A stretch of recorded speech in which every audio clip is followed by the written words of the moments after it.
"You're embarrassing me." Those 3 words hit me like a slap across the face at the Riverside Hotel ballroom. My name is Nathan Cole. I'm 41 years old, own a small plumbing company in Seattle, and my wife just told me I was embarrassing her in front of 200 people at her company's annual gala. I stood there in my rented tux, holding a glass of cheap champagne, watching Amanda walk away from me toward a table full of her colleagues. She didn't look back. The woman next to me, someone's wife I'd never met, gave me a sympathetic smile and pretended she hadn't heard. But everyone at our table had heard. Amanda's voice carried when she wanted it to. I made a joke about the rubber chicken they'd served for dinner. Nothing crude, just a comment about how it reminded me of the PVC pipes I installed last week. Amanda's face had gone red. She'd leaned close and hissed those words before standing up and leaving me there. I watched her laugh with her boss across the room, watched her touch his arm, watched her become someone I didn't recognize. I met Amanda 8 years ago at a Home Depot. She was buying paint samples for her new apartment. I was there picking up supplies for a job. She'd asked me which color looked better for a bathroom, and I'd made her laugh by saying both colors looked like sad oatmeal. We went for coffee that same day. She worked in marketing for a tech startup. Smart, ambitious, beautiful. She wore designer clothes and talked about brand strategies I didn't fully understand. I fixed toilets and unclogged drains. But somehow it worked. She said she liked that I was real, that I worked with my hands, that I didn't pretend to be something I wasn't. We got married 2 years later in a small ceremony at her parents' lake house. Her father pulled me aside that day and said something I'd never forgotten. He told me Amanda had always dated men in suits, men with corner offices and expense accounts, but none of them had made her genuinely happy. I was different, he said. I was good for her. The first few years were solid. She'd come home from her marketing job and tell me about her day. I'd tell her about the weird things I'd found in people's pipes. We'd laugh together. She didn't care that I came home dirty. Didn't care that my truck had company logos on the side. Then she got promoted. Then promoted again. Senior marketing director at Cortex Solutions. Bigger salary, bigger office, bigger expectations. She started attending events like tonight's gala. Started networking with executives and investors. Started buying expensive dresses and jewelry. I supported it all. I was proud of her. My business was doing well too. Cole Plumbing had grown from just me to a crew of 5 guys. We handled commercial contracts now. Good money, steady work. But I still showed up to jobs in work boots and got my hands dirty. Amanda started making comments about that. About how I should hire a manager. About how I should focus on the business side instead of the actual plumbing. About how other husbands in her circle didn't work with their hands anymore. 6 months ago, things shifted. Amanda started working late 3 nights a week. Started going to weekend conferences and networking events. Started getting dressed up for casual Friday at the office. I noticed, but didn't say anything. Marriage goes through phases, right? People get busy. Careers demand attention. Then came the comments about my appearance. She suggested I buy better clothes. Said my work stories weren't appropriate for her company functions. Asked me to talk less about plumbing at dinners with her colleagues. Tonight was supposed to be important. The annual gala was Cortex's biggest event. Investors, board members, potential clients. Amanda had been talking about it for weeks. She'd bought a new dress, spent hours at the salon. I rented a tux, got a haircut, even bought new shoes. I thought I cleaned up pretty well. But apparently, my joke about rubber chicken had ruined everything. I finished my champagne and set the glass down. Across the room, Amanda stood with 3 men in expensive suits. She threw her head back laughing at something one of them said. Her hand rested on his forearm. I recognized him. Preston Hayes, Cortex CEO. Early 50s, silver hair, confident smile. I walked to the bar and ordered a whiskey. The bartender poured it without making eye contact. I stood there watching my wife shine in her element. She moved through the crowd like she owned the room. Maybe she did. I pulled out my phone and scrolled through nothing. Just needed something to do with my hands. That's when I noticed it. A text notification from 3 hours ago. From Amanda's phone. Except Amanda's phone was in her purse across the room. This was a message that had come through our shared tablet at home. We'd set it up years ago for shopping lists and calendar reminders. I'd forgotten it was still synced to her messages. The preview showed on my lock screen. Preston, Can't wait to have you all to myself after this boring event. Your husband's still clueless. My hand tightened around the phone. I read it again. Then again. I looked up at Amanda. She was still talking to Preston, her hand still on his arm. I watched as she glanced at her phone, typed something quickly, then slipped it back into her purse. My phone buzzed. Amanda's response came through completely. He actually thinks I'm embarrassed by his stupid jokes. Makes this so much easier. I stood at that bar for 10 minutes. Just stood there. The whiskey sat untouched on the counter. My brain was processing what I'd read while my body stayed frozen. Preston Hayes, the CEO, the man Amanda talked about constantly. How brilliant he was. How he was transforming the company. How lucky she was to work directly under him. Under him. I almost laughed at my own stupid blindness. The bartender asked if I wanted another drink. I shook my head and walked toward the bathroom. Locked myself in a stall and read the message thread. It went back months. Dozens of messages.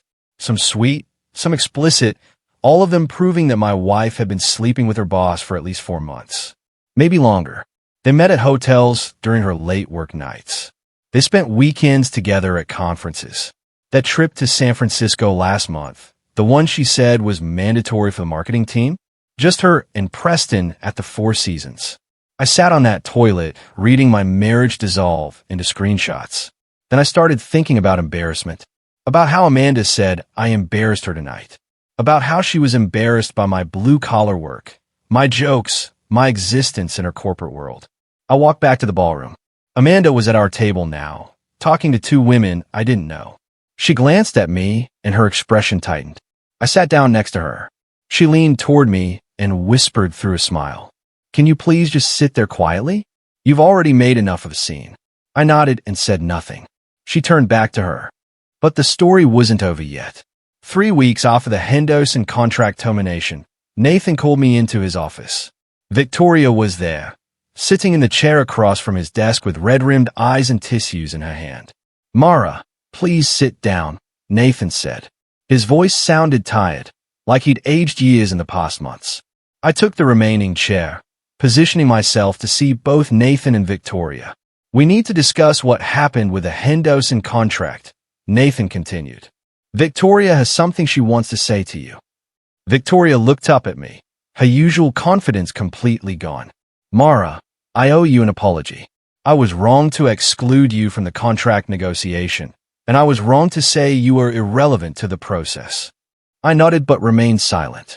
"I cost the company a lot of money because I was too proud to admit I needed your expertise," Victoria continued. "I'm sorry." Nathan leaned forward.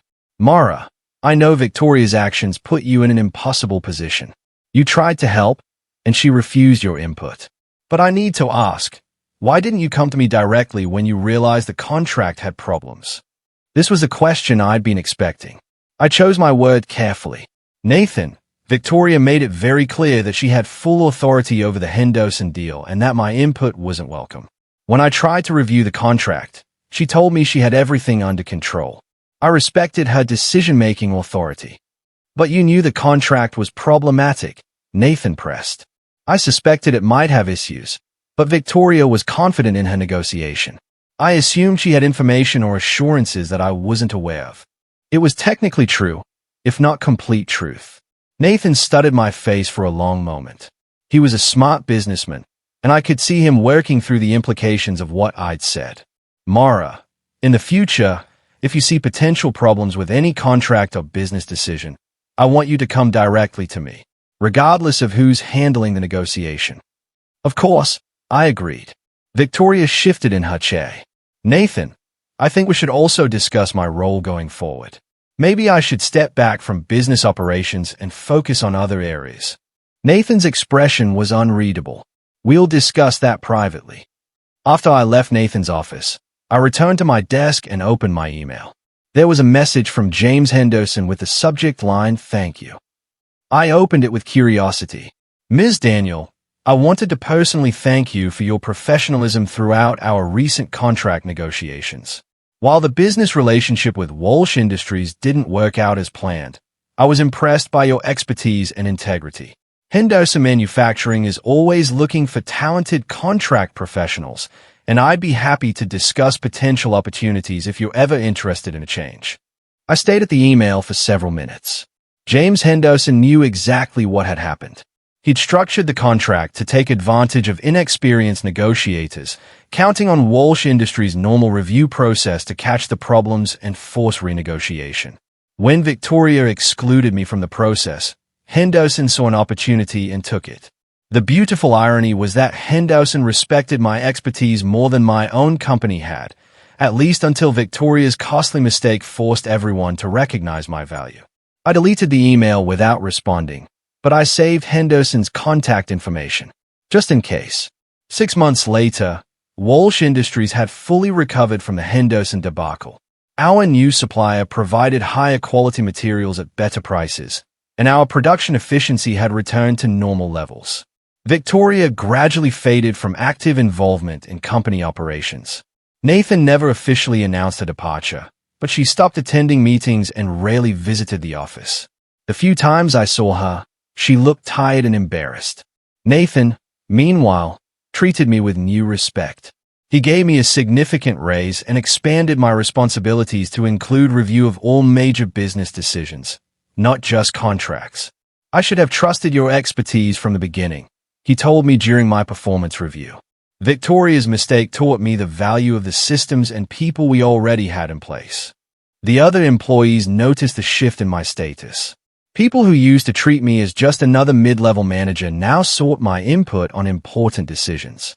Billy Santos even thanked me for handling the Henderson situation professionally. You could have thrown Victoria under the bus from day one, he said. Instead, you let her make her own choices and face the consequences. That took real class.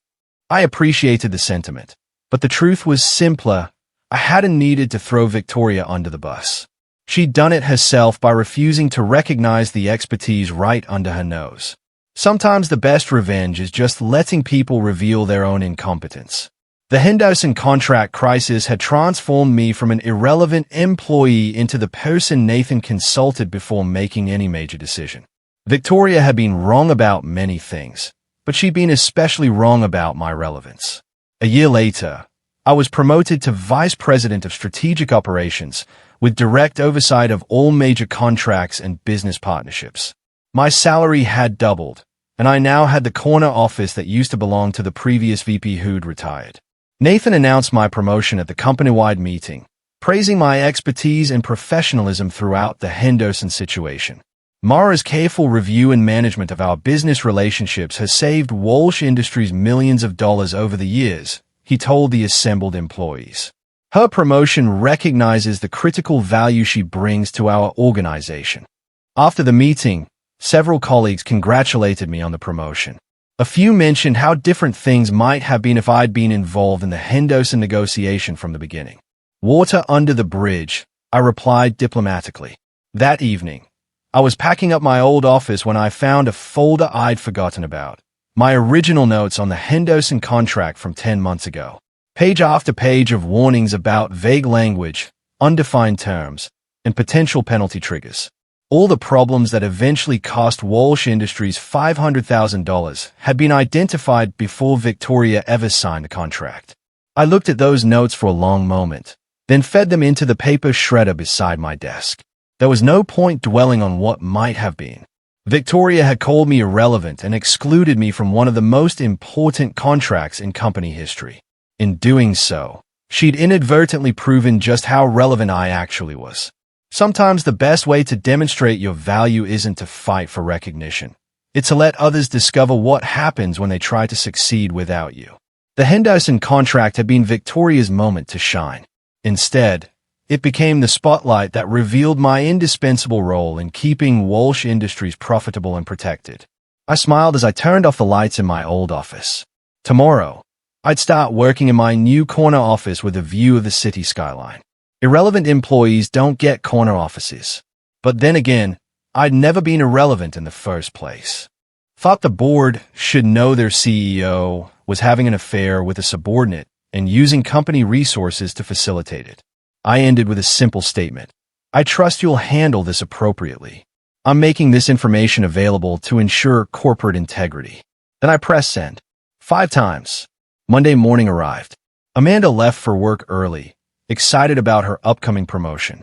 I waited until 9. Then I drove to the Riverside Hotel, the same place as Friday's gala. I'd made arrangements with the hotel manager on Sunday. Rented their main conference room for a 4-hour block. Told them I was hosting a business presentation. They'd help me set up everything I needed. Large screen, projector, sound system, professional setup. I'd invited everyone to my presentation. Sent out a mass email Sunday night to every Cortec employee I could find. Subject line, important company announcement. Monday, 10 a.m. at Riverside Hotel. The email looked official enough. Used corporate language. Most people probably thought it was another meeting about the big deal. By 9:45, people started arriving. Confused employees wondering why they'd been called to a hotel conference room. Amanda showed up at 9:50. She looked furious when she saw me standing at the front. Nathan, what the hell is this? I smiled. You said I embarrassed you Friday night, so I'm making it official. Come on in, everyone. Take a seat. This won't take long. Preston Hayes arrived at 9:55. He froze when he saw me. Saw the setup. Saw Amanda's pale face.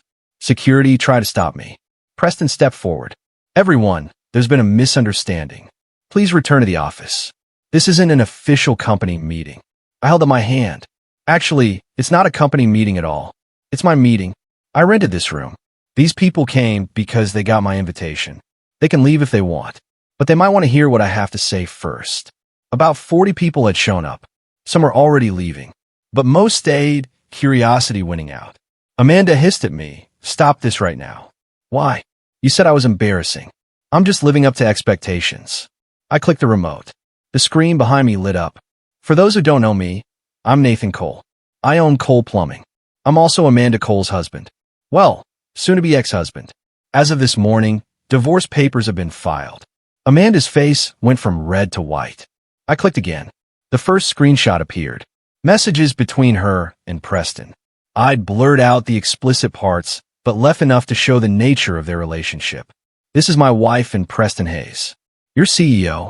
They've been having an affair for approximately 4 months. Maybe longer. People gasped.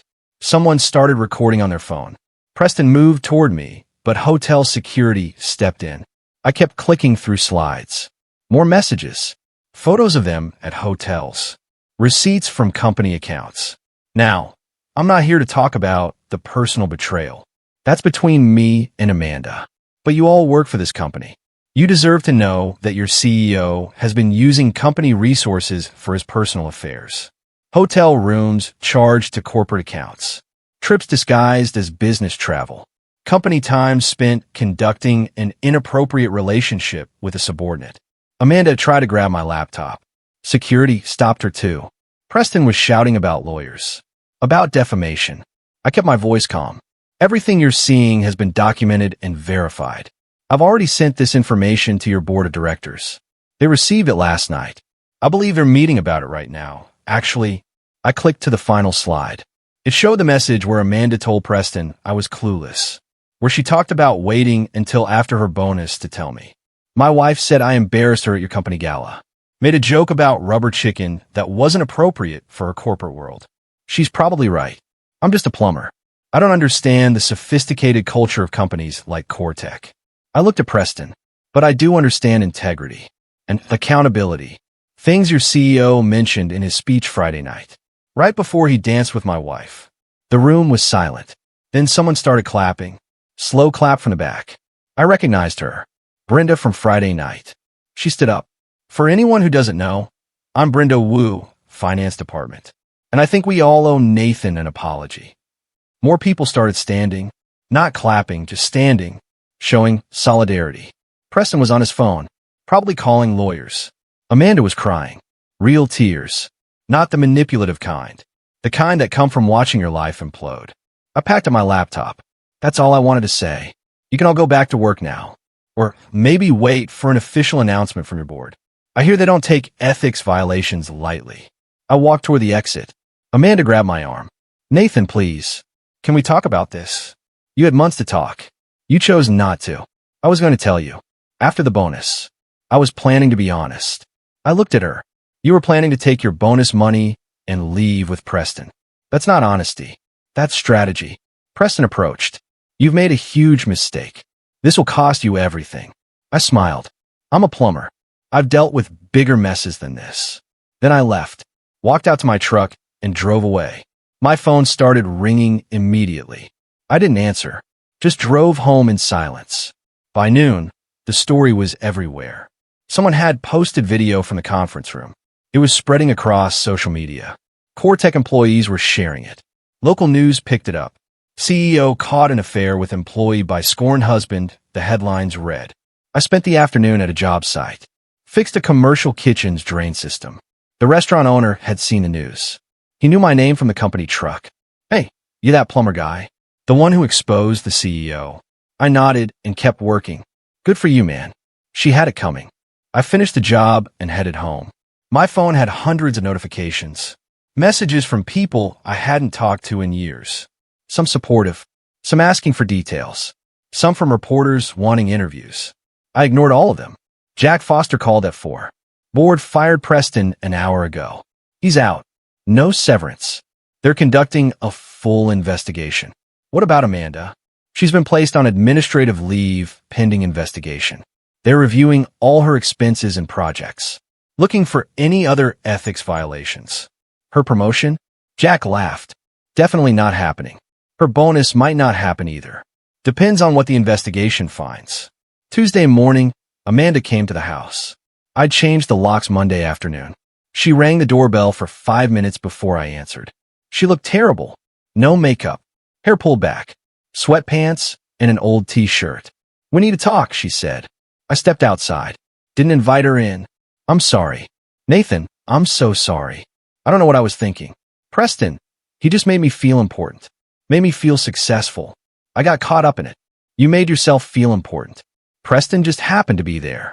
She wiped her eyes. I know I messed up. I know I hurt you.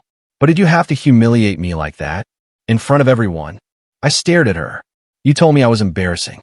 You said it in front of people at your gala. You made me feel small for being myself. For doing honest work. For making a harmless joke. I didn't mean it like that. Yes, you did. You meant every word. You were embarrassed by me. By my job. By my existence in your corporate world. So I gave you what you wanted. Made it official. She sat on the porch steps. I lost everything. My job. My reputation. Preston won't return my calls. His wife is divorcing him. The board is investigating whether I knew about the financial misuse. I might face charges. That's between you and Core-tech. Amanda stayed on those steps crying for 20 minutes. I sat next to her, but didn't touch her. Didn't comfort her. Just Saturday. Finally she spoke. When did you find out? Friday night. During the gala. Your messages came through our shared tablet. She closed her eyes. The tablet. I forgot about that. Obviously. If I'd told you before, if I'd been honest from the start, would you have done all this? I thought about it. Probably not. I would have been hurt. Angry. But I would have handled it privately. Filed for divorce. Split our assets. Moved on. So why did you do it this way? Because you made me feel worthless. You said I embarrassed you for being who I've always been. You wanted me to disappear from your professional life. To hide what I do. To pretend I was something else. That's not betrayal. That's cruelty. She nodded slowly. I deserve everything that happened. Yeah, you do. She stood up. What happens now? Jack's handling the divorce. We split everything 50-50. The house, savings, investments. You move out. We go our separate ways. That's simple. That's simple. She walked to her car. Turned back once. For what it's worth, I did love you. Once. I watched her drive away. I know you did. The investigation took 2 months. Core-tech discovered Preston had used company funds for multiple personal expenses. Not just the affair with Amanda. Other trips, dinners, gifts charged to corporate accounts. Total misuse was over $80,000. He faced civil charges. His wife divorced him and took most of his assets. He left Seattle. Last I heard he was living in Florida working for some small marketing firm. Amanda faced charges too. Not criminal, but civil. Cortec determined she'd knowingly benefited from Preston's misuse of funds. She paid back $15,000 in settlement. Her career in Seattle tech was finished. No company would touch her after the scandal. She moved back to Portland where her parents lived. Found work at a small advertising agency. Big step down from Cortec. The video from my conference room presentation had millions of views. I became a minor internet celebrity. Scorned plumber takes down CEO, they called me. People made memes. Some portrayed me as a hero. Others said I went too far. I didn't care either way. I just wanted my life back. The divorce finalized in 4 months. Clean split like I'd wanted. Amanda signed everything without fighting. She didn't have the energy or resources to drag it out. We sold the house. I moved into a condo near my workshop. Smaller space. Easier to maintain. Better for just me. Cole Plumbing grew. The publicity, weirdly, helped business. People liked the story of the honest working man standing up to corporate corruption. We got more commercial contracts. Hired 3 more employees. I was too busy to think about Amanda or Preston or any of it. 6 months after the gala, I ran into Brenda Wu at a coffee shop. Same place Amanda and I had met 8 years ago. Full circle. Nathan Cole. How are you doing? We talked for an hour. She'd left Cortec after the scandal. Started her own financial consulting firm. That whole situation made me reevaluate what matters. I didn't want to work somewhere that tolerated that kind of behavior. We exchanged numbers. Started meeting for coffee regularly. Just as friends at first. She understood what I'd been through. Had her own regrets about her past marriage. We took things slow. I wasn't ready to trust anyone completely. But Brenda was patient. She didn't push.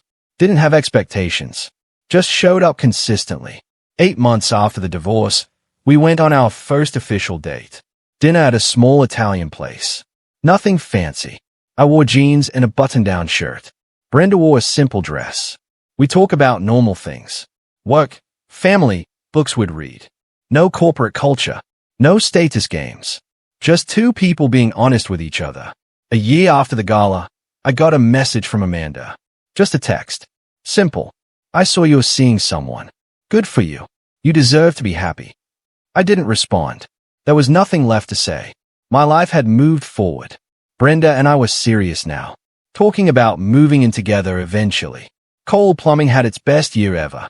I'd promoted my lead technician to supervisor so I could focus on growing the business. But I still did field work sometimes. Still got my hands dirty. Still made jokes about PVC pipes and rubber fixtures. Brenda laughed at all of them. The internet still remembered my story. People occasionally recognized me and wanted to talk about it. Some asked if I regretted how I'd handled things. If I'd gone too far with the public humiliation.